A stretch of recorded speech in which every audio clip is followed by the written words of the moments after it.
So one of the other kind of topics I wanted to chat about a little bit here is that, the fundraising journey. And, you've raised, was it a little bit over 180 million from some pretty incredible investors like Kleiner Perkins.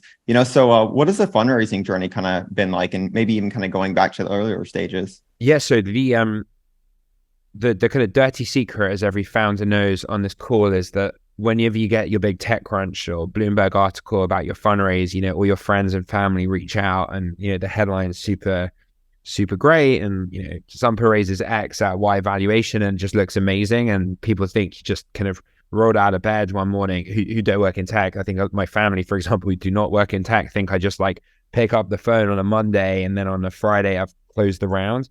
And I think that the headline everyone knows is, for every yes on the fundraising journey, there's so many no's, and it's all just part of the game. You get so much great feedback in the no's. Sometimes you get terrible feedback in the no's, and it's about picking what's relevant. But for every yes I've had a multitude of no's. I don't know a single founder, I know one founder who maybe is at 50-50. This woman is, I reckon, honestly at 50-50. She runs an amazing company, and she's had as many yeses as nos.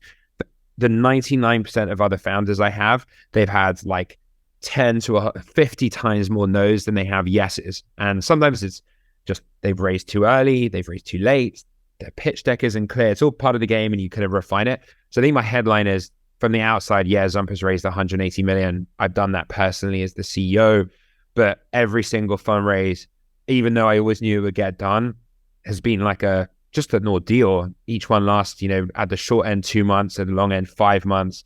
You've got to be all in. And I would say we've got better at telling the story, but if you're pricing your kind of company at the right stage, and you're kind of talking to the right investors who are legit, who get the pick of all deals, you're gonna get no's, and it's just part of the game. So I'd say be prepared for no's. It's all part of the game. And I guess the only other thing is, there's no absolute number. In the early days, I was like, hey, for a Series A, how much revenue do I need? For a Series B, how much revenue? For a Series C? Whereas there's some rule of thumbs, by the B, you want to be at 5, by the C, you want to be north of 10. There are some rules of thumbs. Ultimately, you raise on momentum. You have to show 6 trailing months of really good momentum, product market fit, unit economics, so that your forecasts are credible and your investors will obviously dig into them. And so I think my ultimate fundraising lesson has been, you kind of don't raise on absolutes, you raise on momentum. And I think that's been a really good kind of lesson I've taken away from fundraising. Yeah, that's a really great point. So I'm kind of curious, which was would you say was the most challenging round to raise? Good question. The Series C for us, and I could tell you why. So actually, back to my kind of comment a couple of minutes ago. So I think there's 2 stages of companies to pull up to 100,000 feet, and actually 2 stages of CEO. There's the 0 to 10 million CEO, who she takes a company from 0 to 1, gets into product market fit, and gets into 10 million in revenue. So it's like a proper company, but it's at the early stage of being a proper company. And then there's the 10 to $100 million revenue CEO, who takes a real company with product market fit and hopefully good unit economics, and scales it to 100 million, which is when you go public. And obviously Zumper's now on the second hand kind of journey, whereas we started in the first. And our Series C was the hardest because we were right in between the two. So our Series C was just like I was saying, I think we were trying to think now. We were well north of 10 in revenue at the time, but we were still kind of showing product market fit, and we were launching new products.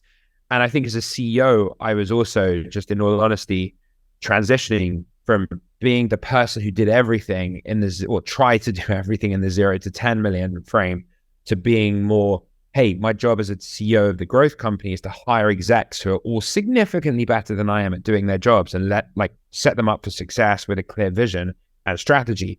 And I think that the Series C was the hardest round for a couple of reasons.